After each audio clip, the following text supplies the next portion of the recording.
Hello guys, kumusta? Maraming salamat guys sa pag-click ng channel ko na ito guys. So guys, dito naman guys, may papakita ko sa inyo na trading. So isa ito sa trading guys na pinaka-excited para sa akin. Unang-una kasi guys, mayroon akong problema guys dahil may binili akong lupa at may kulang ako na 80,000. So ang ginawa ko ngayon guys, dahil naguna ako ng 50,000, tinitrade ko itong 80,000 guys. So kaninang umaga ay pumasok ako sa trabaho at hinayaan ko lang muna siya dyan. So isa sa pinakamaganda dito guys ang mag-trade guys dahil anytime guys ay pwede kang kumita. So ako umaasa talaga guys na kikita din ako sa pagitan ng pagtitrade dahil palagi ko kayong ini-encourage na sana ay mag-join kayo sa trading para kayo din ay kumita. So, papansinin nyo dito guys, ito guys ay minonitor ko to guys, ito yung sa CoinsPH ko guys. So, inano ko na ito sa CoinsPH, inilagay ko na yung balance ko dahil umaasa na ako na i-withdraw ko na ito at ibabayad ko na doon sa lupa na binili ko. Kasi pumayag lang naman na unti-unti lang na babayaran yung may-ari. Kaya ang ginawa ko guys, ito ngayon guys ay nagtitrade ako. Yung 80,000 guys ay tinitrade ko.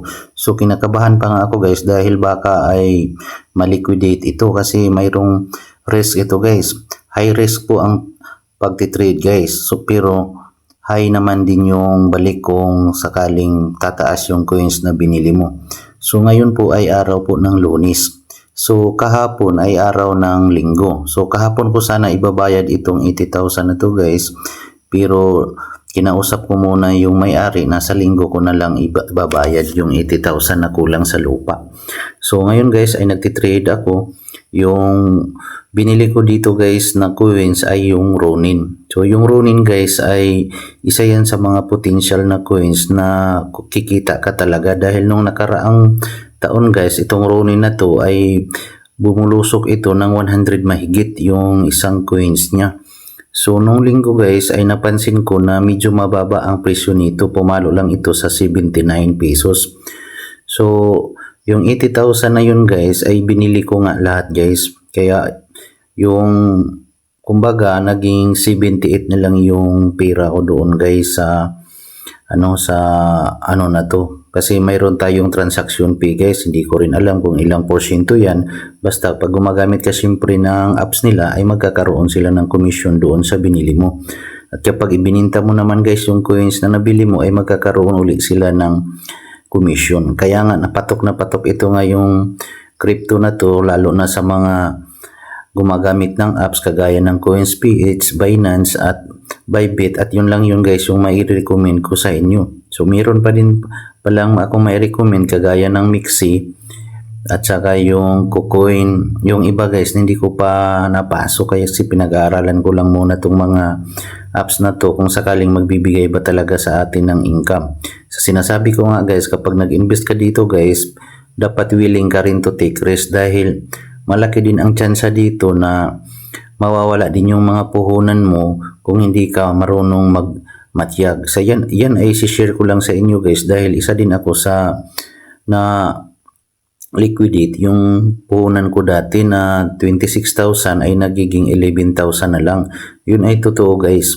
So pero hindi pa rin ako sumusuko dahil alam ko naman na darating talaga yung time na pwede kang kumita dito guys sa crypto dahil may nakikita ako na mga potential na kumita talaga dito sa crypto. So ang nangyari ngayon guys ay hindi pa rin ako sumusuko dahil alam ko naman na kapag ganitong business ang pinasok mo, willing ka rin to take risk.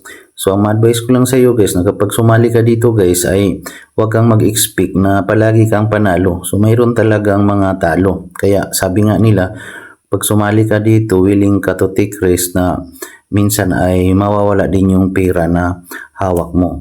Pero mayroon ding mga paalala guys na dapat ay palagi kang mag-monitor, huwag kang maging pabaya. Unang-una guys, kailangan mo talagang pag-aralan ng maigi to nang sa gayon ay makontrol mo rin yung emosyon mo. Marami kasing mga tao dito guys na nagtitrade na hindi nila inaalam kaya kapag nalulugi sila ay bigla na lang gumagawa ng di maganda at sinisisi nila yung network. So dito guys, maging maingat ka. So kailangan mo ring pag-aralan lahat ng klase ng ano dito dahil libre naman ang tutorial dito. Maliban sa panonood ng mga YouTube channel guys, pwede ka rin mag-subscribe sa channel ko at umpisa ka na rin kumita guys. So pansinin mo dito guys, yung crypto na bilhin ko ay umabot na ng 87,265. So kaninang umaga pa lang ay umabot pa lang